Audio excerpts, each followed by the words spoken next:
इतनी इतनी खुशी किस बात की मना रहे हो? कूलर की? अच्छा, चलो बहुत अच्छी बात है।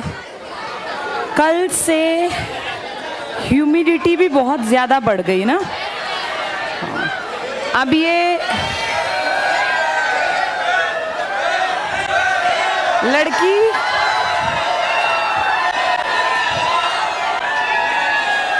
बैठ जाओ।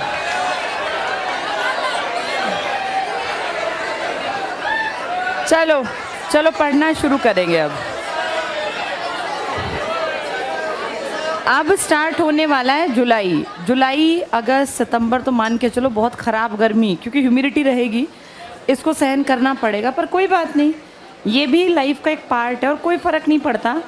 जब पढ़ने में ध्यान रखोगे ना तो गर्मी भी सहन अपने आप होती चली जाएगी, कोई बात नहीं। तुम हमें देखो, हम भी पूरे दिन खड़े ही रहते हैं ना गर्मी में ही। सारे टीचर्स, जितने टीचर्स हैं, इन पंखों की दूरी देखो हमसे ज़्यादा है बजाय तुम्हारे। तो ये देखो हम भी पूरे दिन, और फिर ऐसे ही हम गांव में भी बच्चों को पढ़ाते हैं, वहाँ भी ऐसे ही। अब सुबह 9 सवा 9 बजे से और शाम के 8 बजे दोबारा जब हम फ्री होंगे, मैं परिमल सर तो 11-12 बजे तक, क्योंकि उनकी मीटिंग्स चलती हैं बाद में।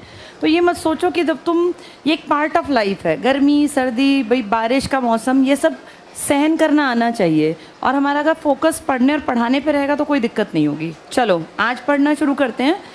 मध्यकालीन इतिहास का आज लगभग पूरा चैप्टर हो जाएगा, उम्मीद है। कल हमने कितनी कहानी पढ़ ली थी? शेरशाह सूरी तक शायद हम पहुंच गए थे ना।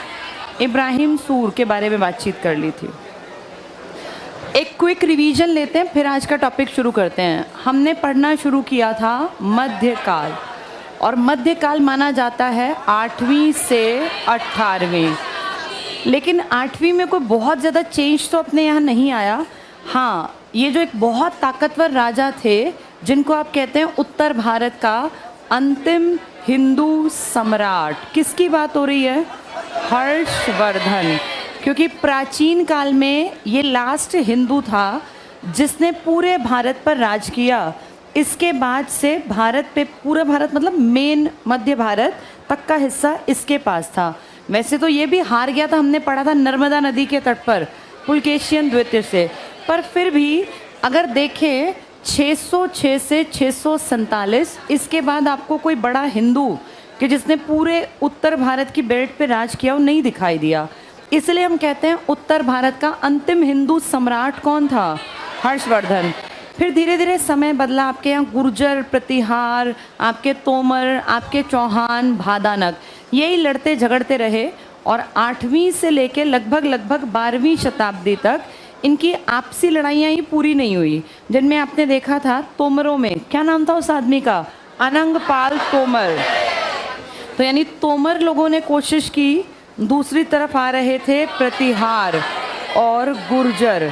एक तरफ थे आपके पाल, एक तरफ थे आपके राष्ट्रकूट, और फिर आपके यहाँ छोटे लेवल पे भादानक, और फिर आ गए थे बड़े लेवल पे चौहान।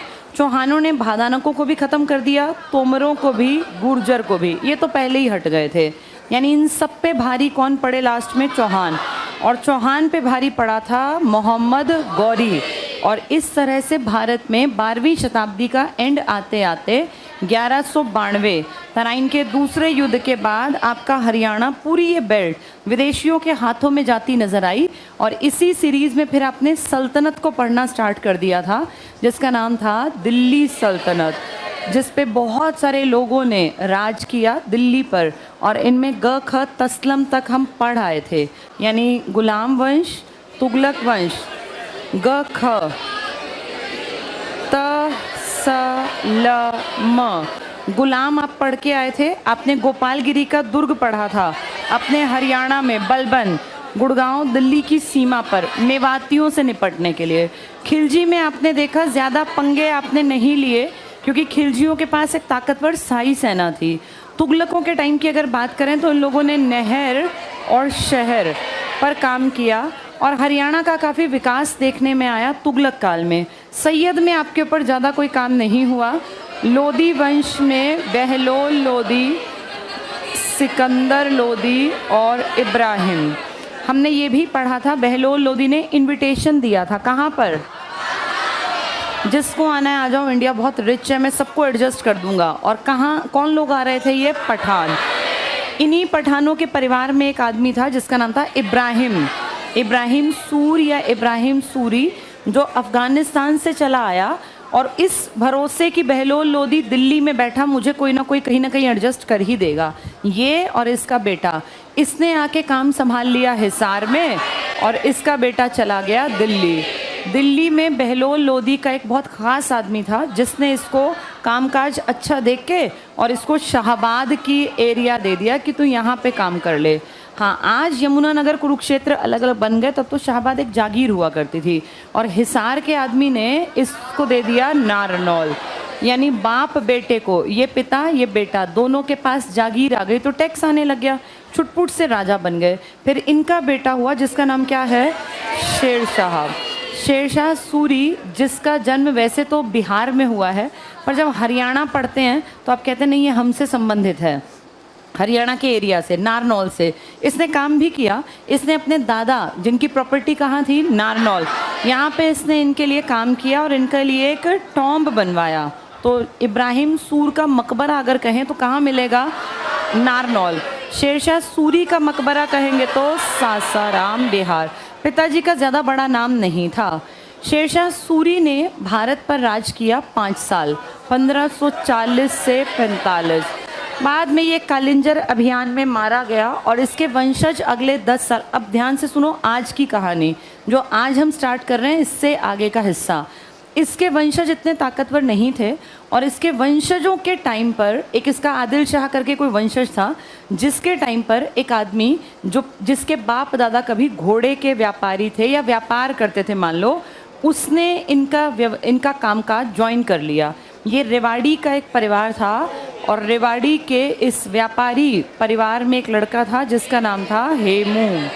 इसी का नाम था हेमचंद्र, हेमू इसको शॉर्ट में। ये रेवाड़ी के थे, इसके पिताजी भी पुराने टाइम के व्यापारी थे और इसने जाके शेरशाह सूरी के वंशज का कामकाज ज्वाइन कर लिया। और इतना इंटेलिजेंट था क्योंकि व्यापार जो करते हैं ना उनमें दिमाग थोड़ा अलग तरह का तेज़ हो जाता है, बनियों का दिमाग तेज़ होता है अलग सेंस में।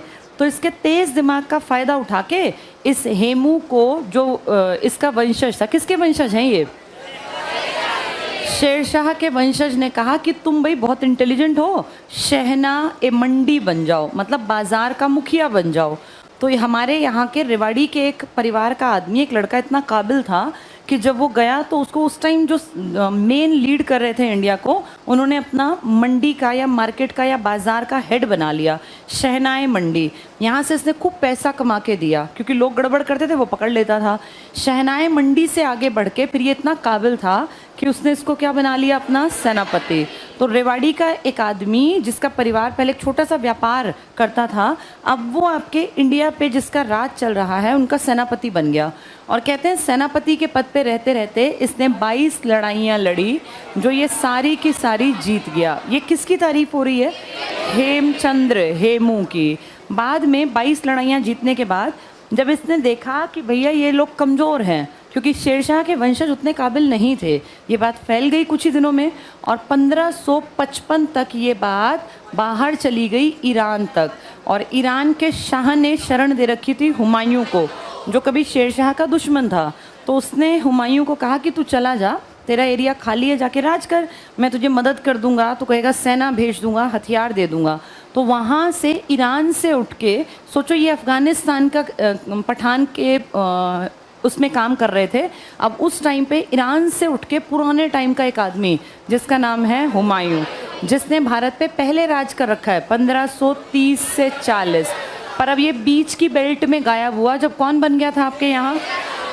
अब ये 15 साल बाद उठ के वापस आया और जब ये वापस आया तो इसको यहाँ मिला कि इंडिया जो है ना वो कोई ताकतवर राजा है ही नहीं, क्योंकि जिसके पास रेवाड़ी का ये लड़का काम करता था वो तो कमज़ोर थे।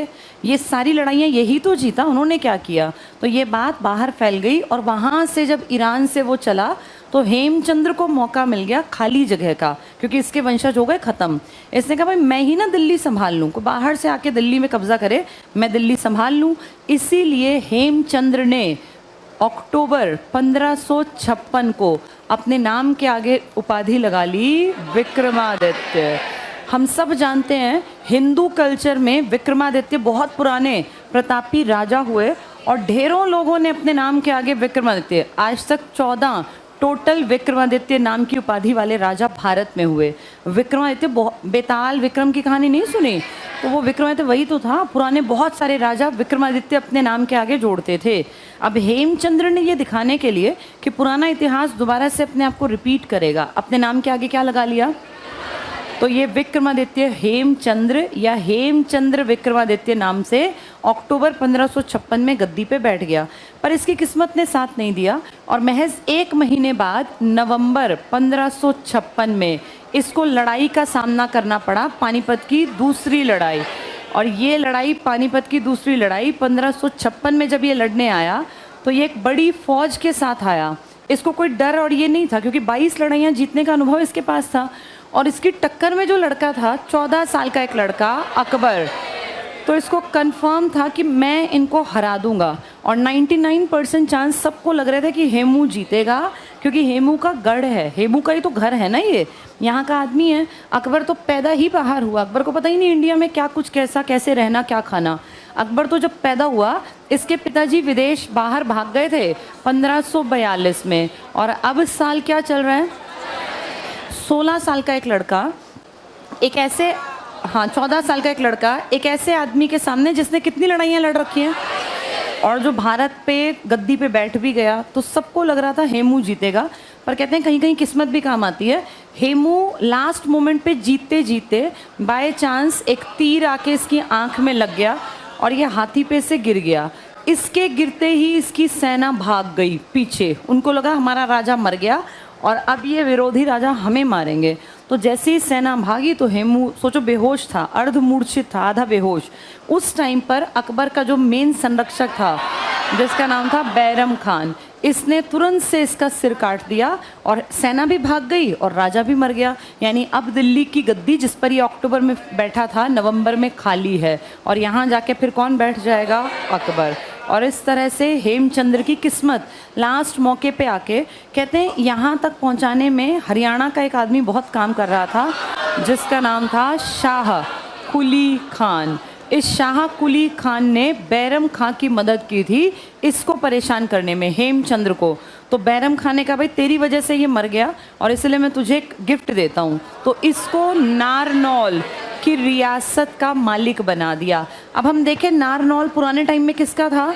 इब्राहिम सूर का, जिसका वंशज कौन है? शेरशाह, जिसके वंशज के पास प्रधानमंत्री कौन है? हेमू। यानी कितने पहले देखो कैसे जागीरें आती आती आज कहाँ किसके हाथ में आ गई अब ये? शाह कुली खान। नारनौल में इसी शाह कुली खान ने बड़ा सा जल महल का निर्माण करवा दिया अकबर के समय काल में। 1570-71 से लेके 91-92 तक 20 साल तक ये इस टेरिटरी का हेड रहा, यहाँ काम कराता रहा। क्या ये पॉइंट समझ में आ गए? ये सारे पॉइंट हेमचंद्र के और शेरशाह सूरी से हेमचंद्र तक की कहानी। अब भारत पर किसका राज दोबारा आ गया? अकबर का। अकबर को जब प्रॉपर्टी मिली तो इस टाइम पे इंडिया को संभालने कोई बड़ा राजा था ही नहीं, तो इसने पूरी प्रॉपर्टी तुरंत में हथिया ली। बैरम खान इंटेलिजेंट तो था ही। आने वाले 4 सालों में 1556 से 1560 पूरा आगरा, लाहौर, सिंध का इलाका, हरियाणा, दिल्ली, ये सरहिंद, पूरी बेल्ट इन लोगों के हाथ में थी। तो अकबर ने समझदारी दिखाई और हमारे आसपास की बेल्ट को इससे पहले जितने लोगों ने बांटा, कितनी सरकार बनाते थे? एक मेवात सरकार बनाते थे, एक सरहिंद, एक हांसी और एक दिल्ली। 4 सरकारें बनती थी ना। चाहे तुम बाबर को पढ़ लो, चाहे तुम शेरशाह सूरी को पढ़ लो, 4 सरकारें बनाते थे। सरहिंद पंजाब की तरफ, हमारा हांसी हिसार की बेल्ट इंपॉर्टेंट थी, एक मेवात जो गड़बड़ कर दे, एक दिल्ली। लेकिन अकबर ने अपनी प्रॉपर्टी को 5 हिस्सों में डिवाइड किया। ये पहला आदमी है, पेपर में आ जाएगा कि किसने हरियाणा के प्रांतों को 5 हिस्सों में डिवाइड किया, तो अकबर। इसका 5वां हिस्सा रेवाड़ी, सरकार ए रेवाड़ी, सरकार ए हिसार ये फतेहाबाद, फिर सरकार ए सरहिंद, सरकार ए मेवात और सरकार ए दिल्ली। ये 5वीं रेवाड़ी की बेल्ट किसने बना दी थी? इसने इसको बना दिया कि भाई यहाँ से भी खूब बढ़िया टैक्स आएगा। और आगे हम देखते हैं अकबर क्योंकि बहुत लंबा टिका, 1556 से ये 1605 तक टिका और ये थोड़ा सा लीनियंट था। इसने अपने नवरत्नों में हमने देखा मुसलमानों के साथ साथ हिंदुओं को भी जगह दी। तो बहुत ज़्यादा कोई ऐसे विद्रोह वगैरह हमने नहीं किए और अकबर का टाइम पीरियड ठीक ठाक सा कट गया। अकबर के बाद इसका बेटा गद्दी पर बैठा जिसका नाम है जहांगीर। जहांगीर के टाइम में भी कोई ज़्यादा कामकाज नहीं किया। आपके यहाँ फरीदाबाद बसा था, शेख फरीद ने बसाया था। वो जहांगीर के ही कोषाधिकारी थे, मतलब पैसे वैसे का ध्यान रखता होगा। इसके टाइम में आपका कौन सा शहर बसा था? बस, बाकी इसके टाइम में आपके हरियाणा पे ज़्यादा फर्क नहीं आया। फिर इसका बेटा हुआ शाहजहां। शाहजहां के टाइम में इसके 4 बेटे थे, जिनमें से सबसे ज़्यादा लगाव इसका दारा शिकोह। ये हरियाणा से रिलेटेड है, इसको ध्यान से सुनो। दारा शिकोह ज़्यादातर भाई पिताजी तो या तो दिल्ली या आगरा या लाहौर में, क्योंकि यही बड़े किले थे, लेकिन दारा शिकोह हरियाणा के पलवल के आसपास ज़्यादा रहता था। आपको याद है, आपका एक इक्ता पढ़ा था आपने, सबसे छोटा इक्ता पलवल था। दारा शिकोह ज़्यादातर समय कहाँ रहा करता था? पलवल। और यहीं इसी के आसपास, तब तो गुड़गांव पलवल एक ही था। यहाँ फर्रुख नगर का जो नाम सुना है ना तुमने, वहाँ पर इसके बेटे का जन्म हुआ था। तो दारा शिकोह का बेटा था सिपह, कुछ सिपह लार करके उसका नाम था। हाँ, सिकोह उसने अपने नाम से, दारा शिकोह से शिकोह जोड़ दिया था। तो ये दारा शिकोह मतलब फरीदाबाद और पलवल और गुड़गांव की बेल्ट में। इसके जो बाकी बेटे थे, इनका हरियाणा से ज़्यादा संबंध नहीं रहा जब तक ये जिंदा रहा, दारा शिकोह जिंदा रहा। शाहजहां के टाइम में आपके यहाँ पर सूदो कलाल नाम के एक आदमी ने महम की बावड़ी, महम की जो बावली है ना, ये बनवाई थी, पर ज़्यादा कोई बहुत ज़्यादा कामकाज नहीं हुआ। दारा शिकोह इसके अलावा पूरे हरियाणा में घूमता था और ये अपना गुरु मानता था एक आदमी को, जिसका नाम था शेख चिल्ली या शेख चिहली। इसके गुरु की डेथ हुई थी 1650 में। तब तक इसके पिताजी का राज था, यानी शाहजहां, क्योंकि शाहजहां 1627 से 1658 तक रहा। तो इसने पिताजी को कहा, पिताजी मेरे टीचर जो थे जिनको मैं मानता था वो गुजर गए और मैं चाहता हूँ उनकी याद में उनके लिए कुछ बनवा दूँ। तब इसने पैसा दिया था इसको, और इसने शेख चिल्ली की याद में आपके थानेसर में क्या बनवाया था? शेख चिल्ली का मकबरा, जिससे हरियाणा का, तो शेरशाह के टाइम में हरियाणा का ताज बना, ये शेरशाह नहीं, शाहजहां के टाइम में हरियाणा का ताज बना था। बस ये पॉइंट काम का है। इसके बाद दारा शिकोह और इसके सगे भाई, जो छोटा भाई था इसका जिसका नाम था औरंगज़ेब, की अच्छी खटपट चली, मारकाट मची। औरंगज़ेब ने फाइनली दारा शिकोह का मर्डर कर दिया, अपने पिताजी को पकड़ के आगरा के किले में कैद कर दिया और अपने बड़े भाई का मर्डर कर दिया। इस तरह से औरंगज़ेब इस पूरे एरिया का टेरिटरी का मुखिया बन गया। अब औरंगज़ेब आपको दुखी करेगा क्योंकि ये कट्टर है। जब तक कट्टर लोग नहीं थे आप दुखी नहीं थे। बलबन ने दुखी किया था ना मेवात के इलाके में, ऐसे औरंगज़ेब आपको दुखी करेगा। और औरंगज़ेब का टाइम पीरियड चलेगा भी बहुत लंबा, ये 1658 से 1707 तक भारत पर राज करेगा, यानी 40 और 2 42 साल वो और 7 ये, तो बहुत लंबा टाइम पीरियड इस आदमी ने इंडिया को संभाला। और कहते हैं जितनी टेरिटरी इसकी थी ना, उतनी आज तक भी भारत के पास नहीं है। तो सबसे ज़्यादा इलाका जिस पर राज किया, कौन था सबसे बड़ा इलाका? औरंगज़ेब। इसने आपके यहाँ भी आपको परेशान किया। पहला, हमने यहाँ पर किसान विद्रोह किया था इस औरंगज़ेब के खिलाफ। किसान विद्रोह के 2 कारण थे। एक तो ये ज़बरदस्ती हमारा क्या बदलवाता था, ये मारकाट मचाता था कहीं भी जाके कि धर्म बदलो, और इसमें इसको कोई गुरहेज कोई परहेज नहीं था, किसियों को मार सकता था ये। और दूसरा, इसने हमसे क्या ऐंठना स्टार्ट किया, टैक्स बढ़ा दिया। तो किसान हमेशा विद्रोह 2 ही कारण से करेगा, या तो ज़मीन पे दुखी होगा या फिर धर्म बदलेगा। धार्मिक और टैक्स ज़्यादा बढ़ने के चक्कर में किसानों ने विद्रोह कर दिया 1669 में। तब इसको राजा बने या ये बादशाह बने कुछ ही समय बीता था। आपके हरियाणा में एक तिलपत का नाम सुना है आप लोगों ने? हाँ, तिलपत का युद्ध हुआ था 1669 में, और इस तिलपत के युद्ध में आपके हरियाणा को संभाल रहा था एक आदमी जिसका नाम था गोकुला जाट। ये तिलपत के युद्ध में, अब हम लोग थोड़े से थे, हमारे पास सेना नहीं थी, हथियार नहीं था, टैक्स नहीं आता, पैसा नहीं था, ये दिखती बात थी कि हम हारेंगे। तो ये एग्जाम में आ जाएगा, तिलपत का युद्ध कब लड़ा गया और किस किस के बीच लड़ा गया? 1669 में गोकुला जाट। और दूसरी सेना किसकी थी? ये तुम्हें दिख रहा है कि औरंगजेब जीतेगा और गोकुला जाट हारेगा। जाटों ने कई बार कोशिश की, लेकिन ये बड़ा आदमी था जिसकी कोशिश हिस्ट्री में लिखी गई है, हरियाणा की हिस्ट्री में गोकुला जाट की कहानी। ये तो एक इलाका हो गया। इसी तरह से दूसरा विद्रोह आप लोगों ने किया, जो आपने दुखी होके किया, जब इसने धर्म के अलावा भी लोगों को दुखी करना स्टार्ट कर दिया। आपके महेंद्रगढ़ के आसपास एक नया तो क्या, अगर देखें तो 1543 में एक नया धर्म मान लो या नया संप्रदाय मान लो, समझ लेना इसको, संप्रदाय विकसित हुआ जिसमें हर तरह के लोगों को कहा जिसका मन करे इस संप्रदाय में आ जाओ। इन्होंने कहा कि हम लोग अपना नाम रखेंगे सतनामी, जो सच्चाई का साथ दे। सतनाम मतलब सच्चा नाम, तो सतनामी। सतनामी धीरे धीरे करके एक संगठन बन गया, और जिसका मन करे नीची जाति, ऊंची जाति, कोई चर्मकार जो चमड़ी का काम करता था, जिसको आगे जाके हमने चमार जाति कहा, वो लोग, कोई ब्राह्मण या कोई भी जिसका मन करे इस धर्म को, इस संप्रदाय को अपना सकता था। जिसने अपना नाम क्या रखा?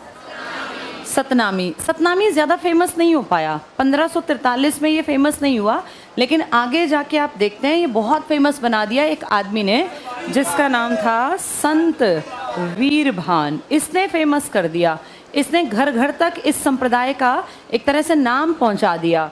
और इनकी खासियत ये है कि ये रैदास का नाम सुना है? रैदास अपने लिए खुद लिखते थे कि रैदास चमारा, कि मुझे कोई शर्म नहीं बताने में, अपने नाम में जोड़ रखा था उन्होंने। तो रैदास संप्रदाय की एक शाखा मान लो ये।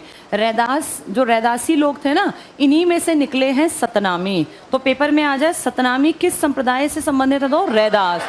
और संत वीरभान ने इसको फेमस कर दिया, घर घर तक पहुंचा दिया। जैसे आप जानते हैं जैन धर्म में 24 तीर्थंकर हुए, फेमस किसने बनाया? 24 में, है ना? 23 के नाम लोग कम जानते हैं। ऐसे ही ये चल कब से रहा था?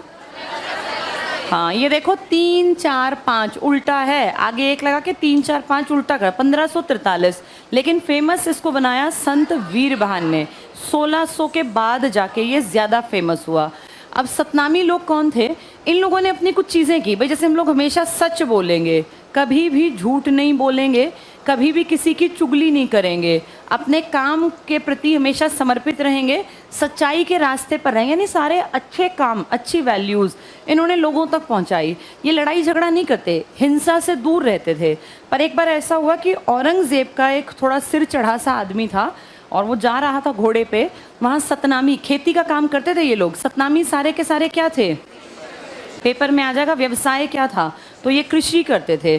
छोटे छोटे से गरीब आसपास के लोगों को जोड़ के एक नया संप्रदाय बन गया, और सच्चे लोग, मेहनती लोग, कर्मनिष्ठ लोग कि अपना काम करें, खेती करते थे। जो ये आदमी भारत का हेड बन गया, जिसका नाम क्या है? औरंगज़ेब। अब इसके अंडर काम करने वालों को फितूर चढ़ गया कि भैया हम तो जो हैं कहीं भी राज कर सकते हैं, हमारा राजा तो इतना बड़ा। तो उन्होंने ऐसे ही, कोई आदमी घोड़े पे जा रहा था, ये सतनामी बेचारा काम कर रहा था, खेती कर रहा था अपने खेत में।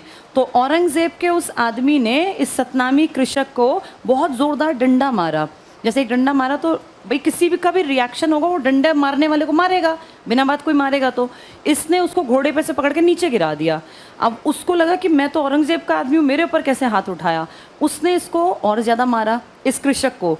ये कृषक जो है ना, ये खेती करके बड़ा हुआ है, और खेती करने वाला आदमी ताकतवर होता है। इसने उसको अच्छा धुना, खूब बढ़िया वाला पीटा। अब बढ़िया वाला पीट के इसने उसको कहा भाग जा, क्योंकि हिंसा, इतना मारने वाली हिंसा नहीं करते वरना मार देता। वहाँ से वो गया और जाके उसने एक बात की 10 बात बताई सेना में, कि इस तरह से इनकी इतनी हिम्मत बन गई, ये छोटे मोटे से आदमी हमें मारने लग गए। तो वहाँ से एक बड़ी फौज आ गई, जैसे 20-30 आदमी आ गए, बड़ी फौज, 20-30, क्योंकि गाँव के आदमी थे ये। अब उन 20-30 की जब लड़ाई हुई तो वो लड़ाई ज़्यादा बढ़ गई, और जो उन 20-30 का मुखिया था ना, उसका मर्डर कर दिया सतनामियों ने, क्योंकि ये तो भाई ये हथियार लेके आए मारने के लिए।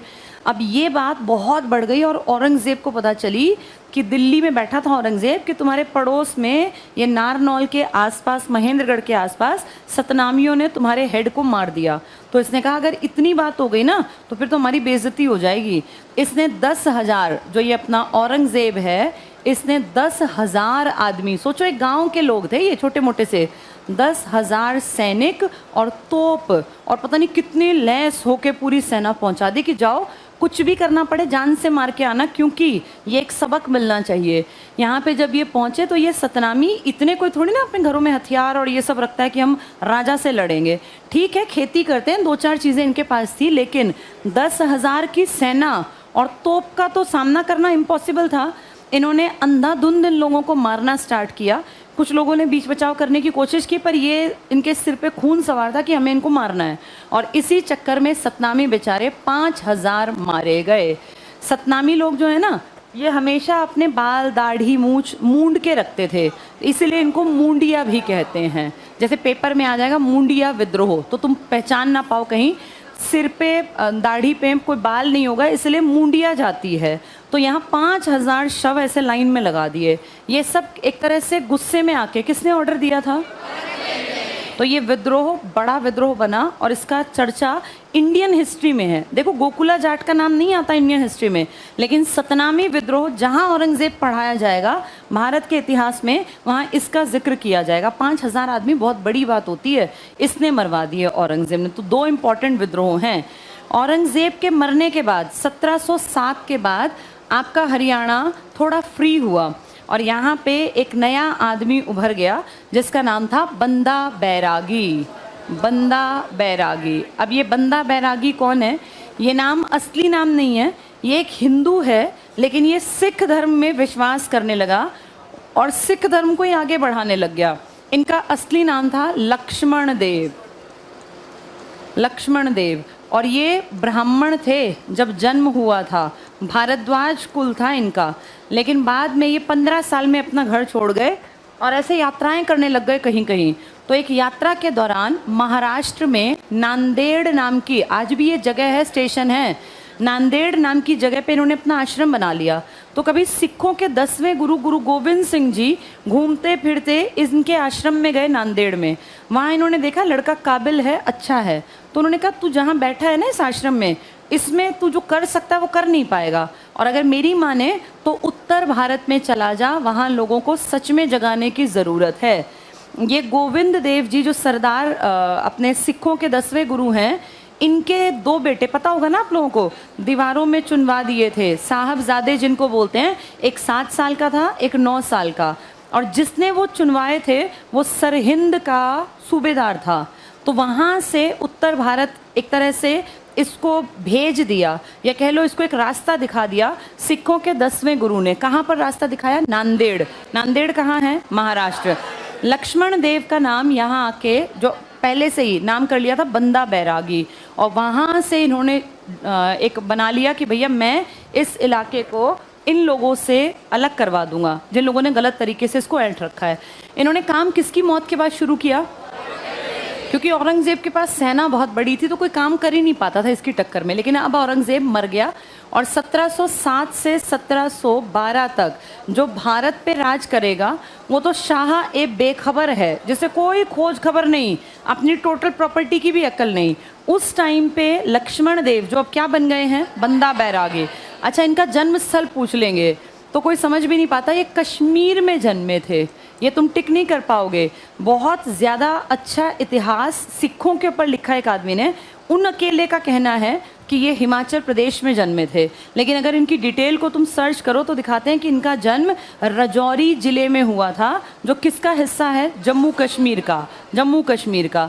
तो बंदा बैरागी ने आपके हरियाणा में अपनी टेरिटरी जमा ली।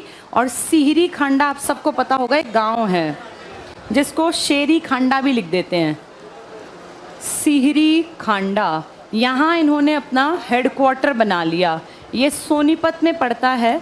उस टाइम सोनीपत इम्पॉर्टेंट नहीं था, रोहतक इम्पॉर्टेंट था। तो रोहतक से 30 किलोमीटर की दूरी पर इन्होंने अपना सैनिकों को रखने का एक हेडक्वार्टर, कि यहाँ मैं सेना को तैयार करूँगा और हम मुग़लों से लड़ेंगे। तो मुग़लों से लड़ने वाला, मुग़ल कमज़ोर हैं अब, एक आपके यहाँ जो बड़ा आदमी है, क्या नाम है इस आदमी का? बंदा बैरागी। इसने सोनीपत का युद्ध लड़ा। सोनीपत का एक छोटा सा युद्ध हुआ जिसमें ये जीत गए। सोनीपत पे इनका कब्जा हो गया। फिर ये आगे बढ़े इसी बेल्ट में, थानेसर पे इनका कब्जा हो गया, और थानेसर से आगे जाके पूरा कैथल वैथल इनके पास आ गया।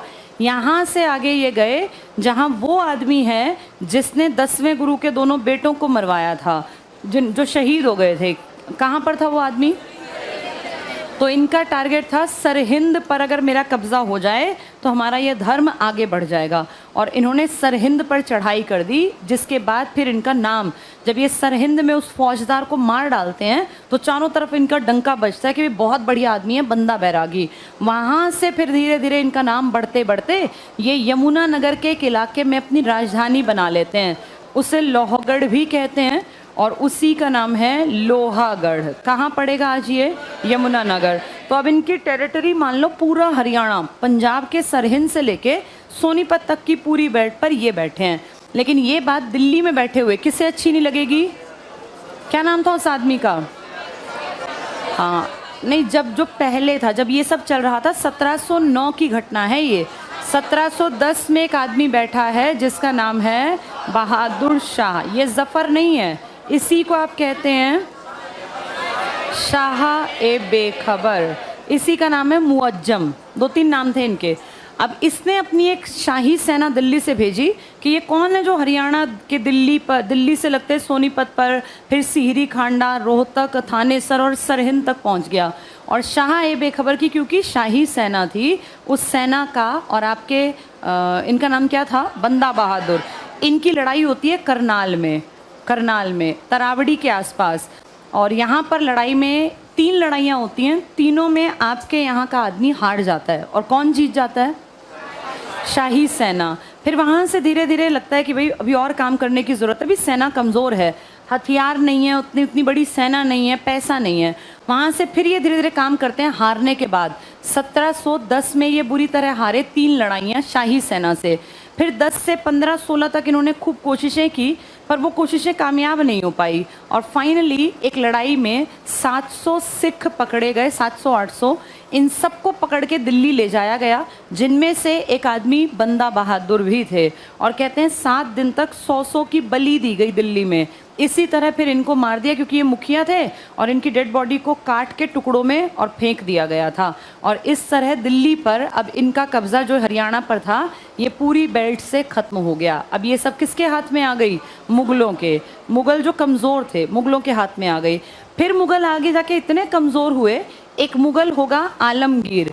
ये इतना कमज़ोर है कि ये मराठों को इनवाइट करेगा कि आप आके मेरा ये इलाका मैं आपको गिफ्ट करता हूँ। और आलमगीर जब मराठों को बुलाएगा तो मराठे देखेंगे इंडिया में कोई संभालने वाला नहीं है, वो आएंगे तो सिर्फ कुरुक्षेत्र को संभालने, पर 1 साल के अंदर अंदर सारा हरियाणा किसके कब्जे में होगा? मराठों के कब्जे में। पहले इतनी कहानी पढ़ते हैं, फिर डिटेल मराठों पे आएंगे। जल्दी से देखें ज़रा कितने पेज तक हमने पढ़ लिया था। पेज 43 पर शेरशाह सूरी पढ़ना था आज ना? ठीक है, हो गया था। 4 सरकारें। अच्छा, क्या तुमने ये लिख लिया था? शेरशाह सूरी के पिताजी, दादा, ये पता है सबको? इसके दादा कौन थे? इब्राहिम सूरी। कहाँ के जागीरदार बन गए थे? और इसके पिताजी को शाहबाद, पढ़ा था ना कल हमने यहाँ पे, शाहबाद का एरिया। ठीक है, फिर ये नाम भी आ गए थे। चलो शेरशाह सूरी के बाद आ जाओ अकबर पर। 1556 से 1605। अकबर की लड़ाई किससे हुई थी? हेमचंद्र जो व्यापारी था और किसके वंशजों के टाइम में शहनाई मंडी बन गया था? शेरशाह सूरी। तो उसके यहाँ पे ये सेनापति था। पढ़ो, हेमचंद्र या हेमू और अकबर के बीच संघर्ष। हेमचंद्र जो मध्यकालीन इतिहास में हेमू के नाम से प्रसिद्ध है, वो हरियाणा की प्रमुख नगरी रेवाड़ी का रहने वाला था। और हम ये भी जानते हैं कि इस रेवाड़ी को पीतल नगरी हेमू के कारण कहते हैं। क्यों? हेमू ने ऐसा क्या किया? जो तोप बनती थी ना, तोप, इसको बनाने के लिए कामकाज कहाँ शुरू किया गया था? रेवाड़ी। और पीतल का इस्तेमाल करते थे। जो तोप में इस्तेमाल होता था वो पीतल था। तो जो पीतल एक्स्ट्रा बच जाता था ना, ध्यान से सुनो, पीतल का इस्तेमाल करते थे तोप बनाने में। और उस तोप को बनाने के बाद जो एक्स्ट्रा टुकड़े बच जाते थे ना पीतल के, इनको पिघला के और ठठेरे तुमने बचपन में खूब पढ़ा हुआ है, पीतल के बर्तन बनाते हैं, है ना, पढ़ा ठड़ से ठठेरा। ये पीतल के बर्तन बनाते थे। और इस तरह वो बचा खुचा पीतल इकट्ठा करते, उसको जैसे भी उसको गर्म करते, मेल्ट करते, और उसके बाद फिर वो बर्तन बना लेते। स्टार्टिंग में तो ये कामकाज शुरू किया था कुछ लोगों ने कि भाई ये पता नहीं पसंद करेंगे लोग नहीं करेंगे, लेकिन ये पीतल के बर्तन बनते बनते बनते तोप तो ख़त्म हो गई और ये बर्तनों के कारण जाना जाने लग गया। यहाँ से ये निकल पड़ा पीतल नगरी का नाम। तो आपकी पीतल नगरी किसकी देन है? हाँ, किसकी? हेमू। हेमू से पहले शेरशाह सूरी के टाइम पर यहाँ से सब कुछ जाता था, सप्लाई होता था। हेमू के टाइम ज़्यादा फेमस हो गई थी, अदरवाइज पीतल का काम, तोप खाने का काम यहाँ जब ये मुग़ल आए थे ना तब के बाद से स्टार्ट कर दिया था। अब जो बाबर था वो तो लंबा टिका ही नहीं था, कितने साल टिका था? फिर कौन था? हुमायूं। इसके बाद कौन आ गया था? शेरशाह। और शेरशाह सूरी को तोप खाने का इस्तेमाल करने का बहुत ज़्यादा शौक़ था, तो इसने पैसे दे के ख़रीदना स्टार्ट किया और फिर इस शेरशाह के टाइम पे व्यापार बढ़ा। किस चीज़ का व्यापार? तो आपकी रेवाड़ी से ही तो व्यापारी निकलेगा आगे जाके। कौन? हेमू। तो हेमू के पिता, दादा, परदादा ये व्यापारी थे। इस तरह से व्यापार शेरशाह के ख़ानदान में, फिर शेरशाह के वंशज के पास ये काम करने लग गया। क्या बना दिया? शहनाए मंडी। आगे जाके क्या बना दिया? सेनापति। तो ये पीतल नगरी शेरशाह के टाइम से फेमस होनी स्टार्ट हो गई। हेमू जहाँ का है ना, ये पीतल नगरी इसके टाइम से, पुराने टाइम में ही फेमस हो गई थी।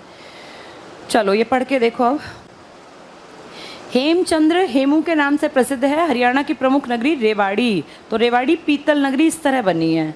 नेक्स्ट देखना, 5 नवंबर 1556 को मुगल शासक अकबर और हेमचंद्र विक्रमादित्य, इसने विक्रमादित्य की उपाधि कब धारण कर ली? अक्टूबर 1556। 1 महीने रहा बस ये, यहाँ लिख लो अक्टूबर 1556। नवंबर में फिर लड़ाई स्टार्ट हो गई। अंडरलाइन करना, हेमचंद्र विक्रमादित्य की सेनाओं के बीच पानीपत का दूसरा युद्ध हुआ जिसमें हेमू की पराजय हुई। किसके कारण पराजय हुई?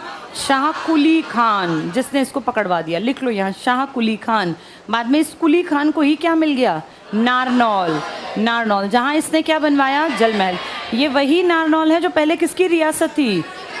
इब्राहिम सूरी की, जो किसका दादा था? शेरशाह सूरी का। आगे देखना, दिल्ली की गद्दी पर बैठने वाला अंतिम हिंदू शासक हेमू ही था और उत्तर भारत की गद्दी पर बैठने वाला वो प्राचीन काल का है, ये मध्यकाल का है। आगे पढ़ लो, राज्य को सुव्यवस्थित तरीके से चलाने के लिए अकबर ने, इसको टिक करो अकबर, ये 5 हिस्से बनाएगा, जबकि इसके दादा परदादा या जितने भी थे 4 में। अकबर ने उसे सूबों में बांट दिया। इस समय राज्य में परगने थे और 5 सरकारें थी। पहले 4 सरकारें थी, अब 5। ये 5 भी टिक कर लो डबल। अकबर के टाइम पे 5 सरकारें। नाम पढ़ो, सरकार ए दिल्ली, ये तो बननी ही थी। सरकार ए रेवाड़ी, यहाँ लिख लो न्यू, ये अब तक नहीं थी। रेवाड़ी इंपॉर्टेंट क्यों बन गया समझ में आ रहा है तुम्हें? क्योंकि यहाँ तोप बनाने का काम हुआ, पीतल की नगरी, और फिर बर्तन बनने लग गए, फिर ये दुनिया भर में फेमस हो गया। यहाँ से सरकार ए रेवाड़ी। सरकार ए हिसार फिरोज़ा, तो हिसार और फतेहाबाद की बेल्ट का नाम। और सरकार ए मेवाती, तो मेवात तो पहले ही दुखी करते थे। और सरकार ए हिंद, ये कौन सा है? सरहिंद। लिख लो यहाँ, हिंद के ऊपर सर और लगा लो, सरहिंद। यानी पंजाब, हांसी, हिसार, मेवात, दिल्ली और रेवाड़ी। रेवाड़ी नया। तो पूछेंगे किसके टाइम में 5 सरकारें बना दी गई? अकबर। 4 सरकारों का टाइम किसका था? बाबर का, हुमायूं का, शेरशाह सूरी का, ये सब 4 में थे। आगे पढ़ो, जहांगीर का कोषाधिकारी था शेख फरीद, इसने फरीदाबाद शहर की स्थापना की। तो पूछेंगे फरीदाबाद किसने बसाया?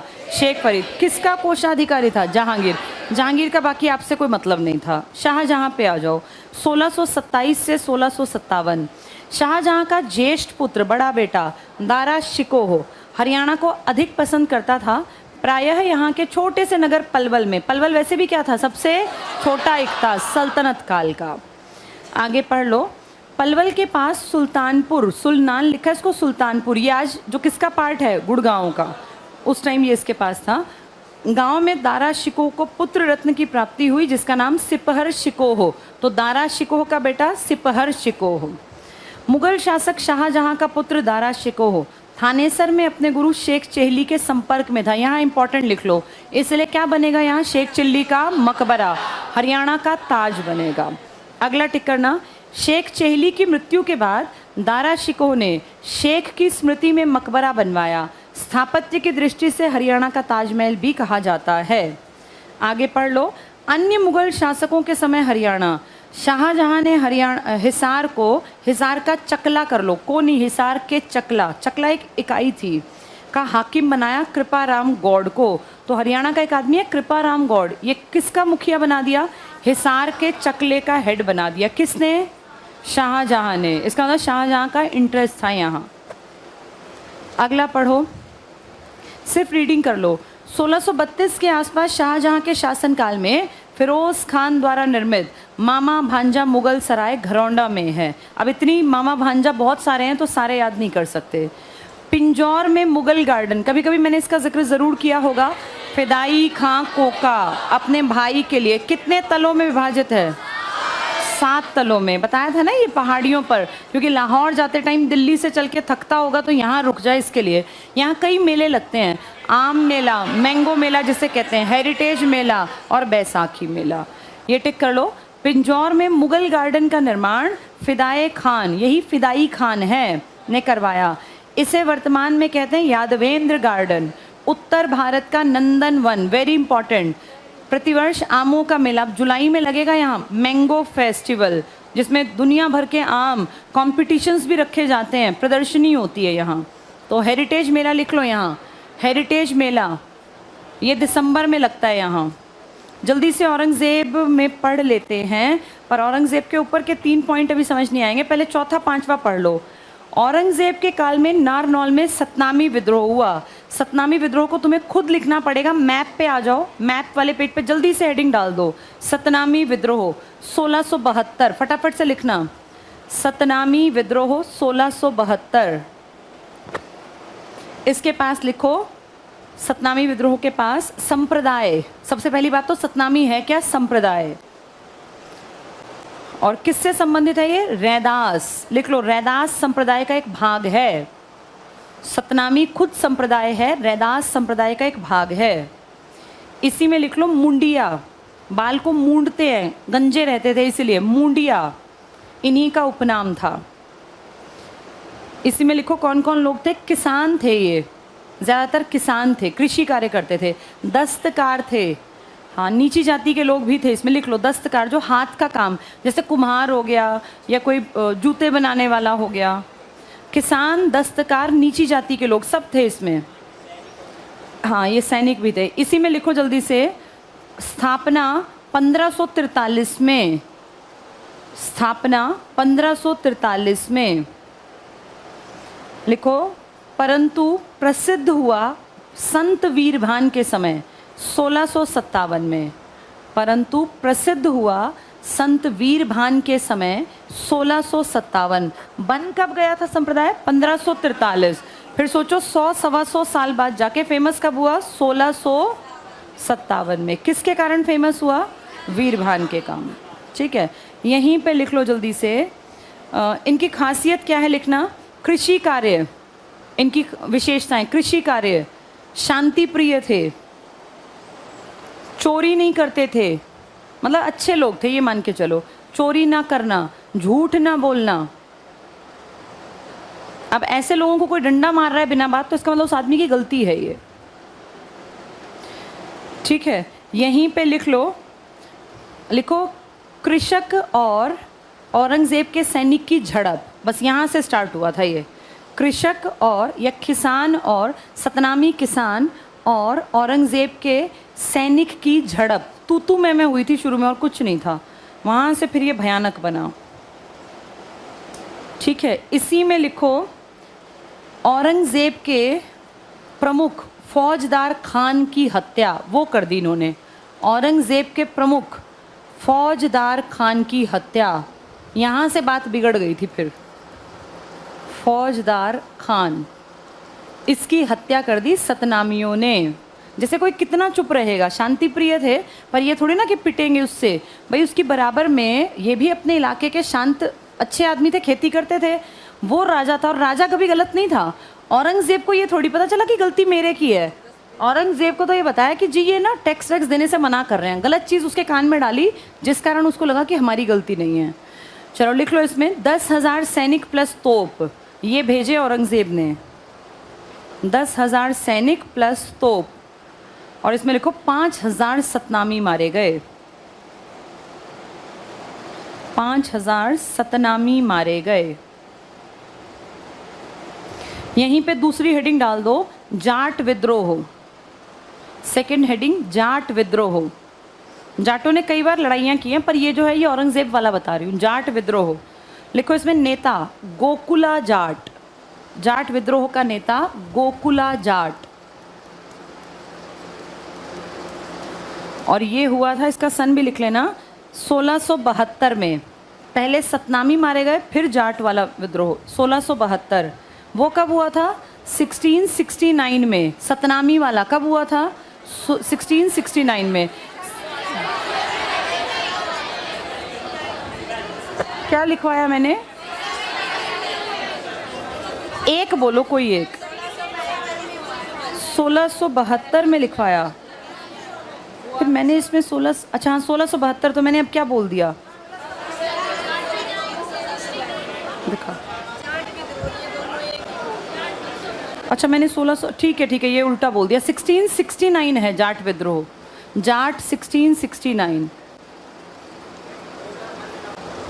जाट में लिख लो 1669। अगर गलत लिख लिया काट देना। 1669 जाट विद्रोह। जाट विद्रोह में आगे लिखो, नेता लिख लिया, कारण लिख लो, राजस्व वृद्धि और धार्मिक कारण। राजस्व वृद्धि, टैक्स बढ़ा दिया, और धर्म को तो दुखी करता ही था, मंदिर तुड़वाता था। फटाफट से लिखो, तिलपत का युद्ध हुआ इसके कारण। तिलपत का युद्ध 1669, वही जाट विद्रोह के बाद ही तिलपत का युद्ध हुआ 1669 में। ठीक है, अब एग्जाम में आएगा तिलपत का युद्ध किस किस के बीच था? औरंगजेब और जाटों के आपस में लड़ाई। जाटों का नेता कौन था? गोकुला जाट। क्या कारण था इनके विद्रोह का? धार्मिक और टैक्स बढ़ा दिया। 1669 में पहले विद्रोह हुआ, फिर किसका विद्रोह हुआ? सतनामी। सतनामी मारे गए। कितने मारे गए थे? 5000। ये कब हुआ था? 1672। संत वीरभान ने काम मेन कब शुरू किया? 1657 में। 1657, लेकिन काम पहले से ही था 1543। ये सब चीज़ें एक है। जाट विद्रोह में ही गोकुला जाट का नाम आएगा, और तिलपत का युद्ध अगर पूछे तो जाट वाला विद्रोह ही तिलपत का युद्ध का कारण बनेगा। चलो, ये 3 टॉपिक जो रह गए। ये जो अपना बागपत का इलाका था, तिलपत का 5 पत नहीं कराए थे एक दिन मैंने, उसमें देखो फरीदाबाद के आसपास लिखवाया था कि फरीदाबाद की बेल्ट के आसपास का एरिया।